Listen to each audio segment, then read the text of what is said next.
Sahabat entrepreneur, salam hebat luar biasa.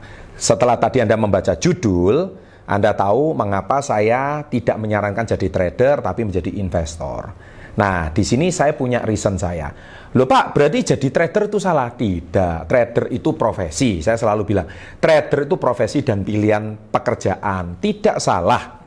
Ya, tapi kalau you tanya sama saya, no, I'm not a trader, I'm an investor. Sekali lagi, kalau Anda tanya sama saya adalah investor, saya bukan trader. Makanya that's why saya tidak menyarankan orang jadi trader. Kenapa? Karena saya sendiri bukan trader, saya adalah investor. Nah, bagaimana pandangan saya terhadap dunia keuangan belakangan ini yang sangat hype di Indonesia sepanjang 2020, saya akan bahas dengan sangat menarik setelah yang satu ini.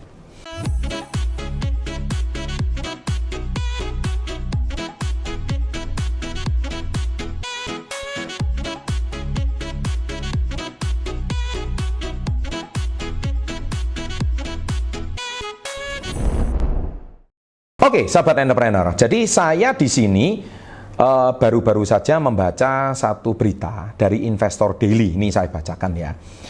Yaitu Jumat 25 Desember 2020. Berita ini kurang lebih sekitar hampir 1 bulan yang lalu sejak video ini dibuat.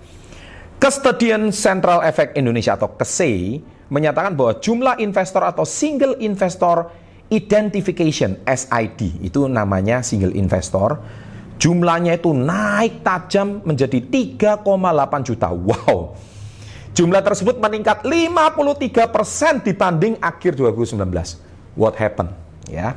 Dan mencapai 2,48 juta tiba-tiba meledak menjadi 3,8. Adapun investor milenial semakin mendominasi. Direktur KSEI Suprananto Prayogo mengatakan pihaknya tidak memprediksi jumlah investor untuk tahun depan. Namun dengan melihat histori penambahan jumlah investor dari periode Oktober sampai November, pihaknya memperkirakan jumlah investor pada akhir 2020 bisa di atas 3,8 juta orang. Adapun penambahan investor sebanyak 216.000 itu dalam 1 bulan, sampai akhir tahun diperkirakan ada penambahan 200.000 orang. Wow, ngeri ya. Sampai 21 Desember 2020. Sementara itu, Direktur KSEI Urip Budi Prasetyo mengatakan kendati tidak bisa menargetkan pertambahan investor, pihaknya harus mendukung terjadinya lonjakan jumlah investor dari sisi infrastruktur. Apabila jumlah investor sudah mencapai 5 juta orang, apakah kami siap untuk menghadapinya? Tantangan kami adalah menyiapkan infrastruktur yang siap untuk menghadapi itu. Nah, beritanya cukup banyak, ya, dan intinya saya cuma ingin sharing mengapa ini menjadi hype, ya. Saya punya reasonnya. Dan yang kedua, saya bacakan berita kedua dari kontan.co.id. Ya, jadi saya membacakan berita. Nah, di sini lonjakan investor milenial menjadi sesuatu yang sangat meledak dan sangat luar biasa. Saya di sini membaca berita tadi dari investor, sekarang saya baca dari kontan.co.id.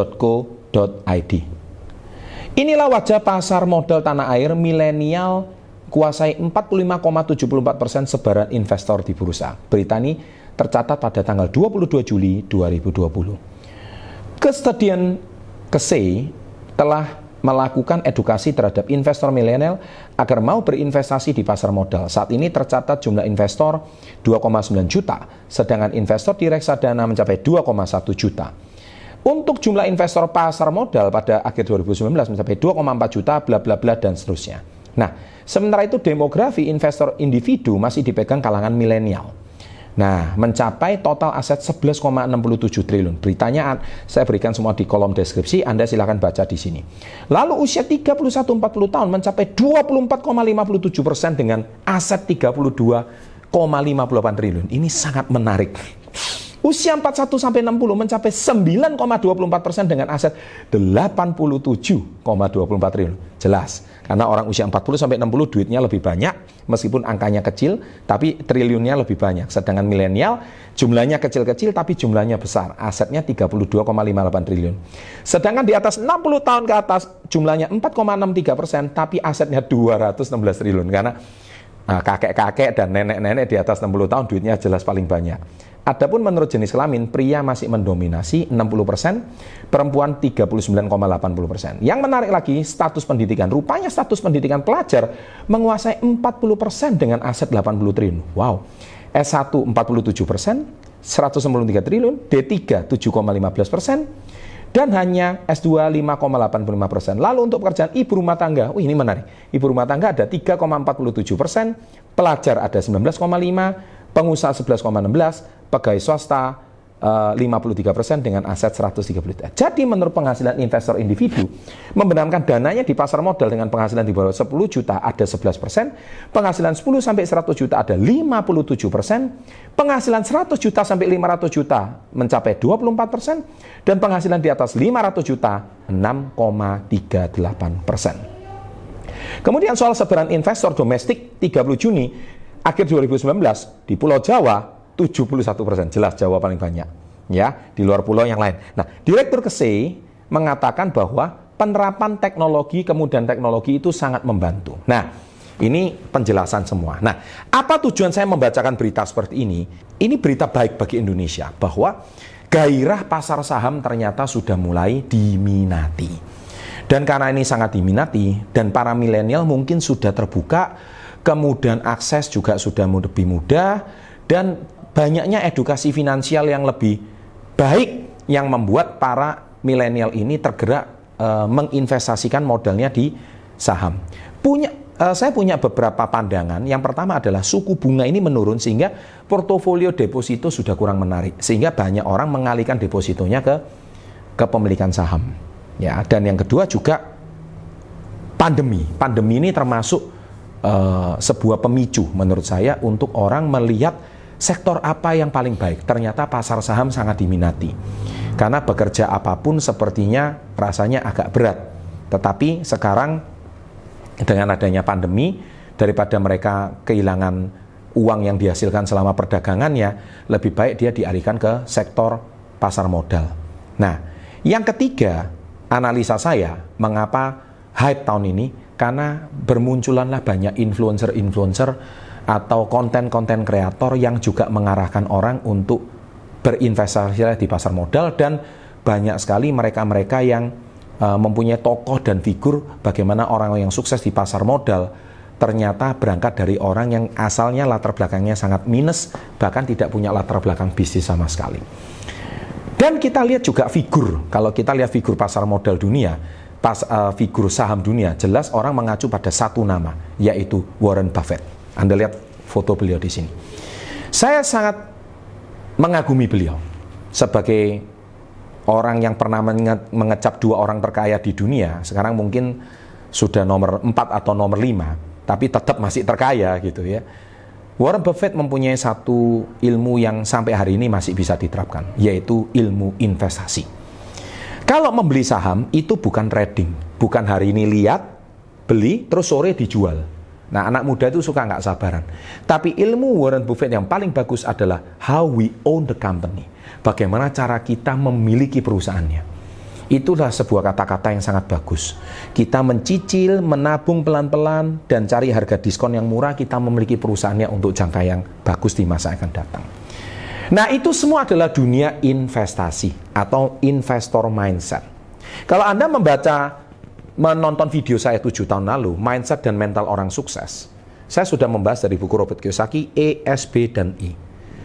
Menjadi employee, self-employee, business owner, dan investor. Kalau Anda membuat bisnis dari sudut pandang investor, Anda akan membiarkan uang Anda bekerja dengan maksimal dari sudut pandang investasi. Anda tidak akan, kalau Anda hari ini menjadi trader, Anda bukan di kuadran I. Anda langsung terkerek kembali ke kuadran S atau self-employed. Self-employed ini adalah profesi. Di sini profesi ini Anda mengamati pagi malam.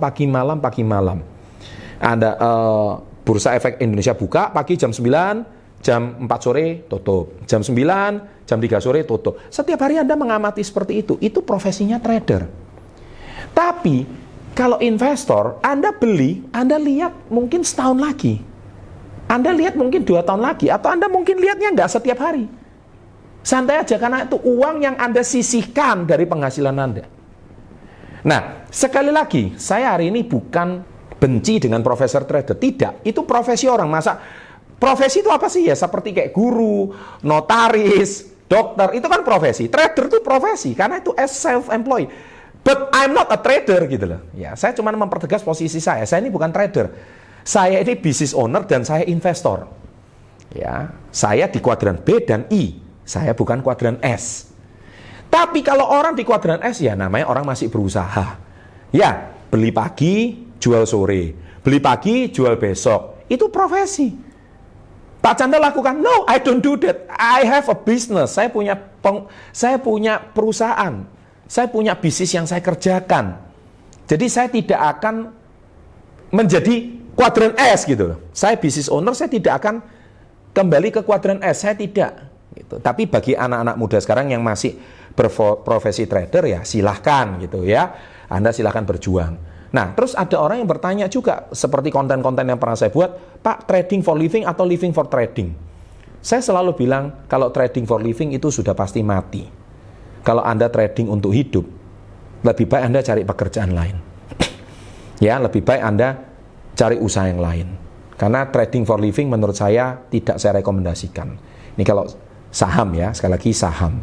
Jadi saya mau bedakan apa itu beda saham, apa itu beda forex, apa itu beda dengan futures, itu semua sangat berbeda. Oleh sebab itu, saya mau tegaskan, saya tidak menyerang profesi trader, tapi I'm not a trader, I'm an investor. Bagaimana dengan mereka yang trader? Fine, this is your profession. But if you ask me, kalau Anda tanya sama saya, I'm not interested to be a trader, I'm not interesting. Ya, because I'm an investor. I have a business running well. Why should be I become an investor? Why should be I become a trader? Ya, if you now a trader, it's your choice. Itu pilihan Anda, but not me. Ya, sekali lagi itu profesi Anda. Baik, sekian review dari saya. Sukses selalu. Jangan lupa like video ini, share pada teman-teman Anda yang pengen jadi investor, ya. Dan one day milikilah perusahaannya, bukan cuma beli pagi jual sore. Sukses selalu, and salam hebat luar biasa.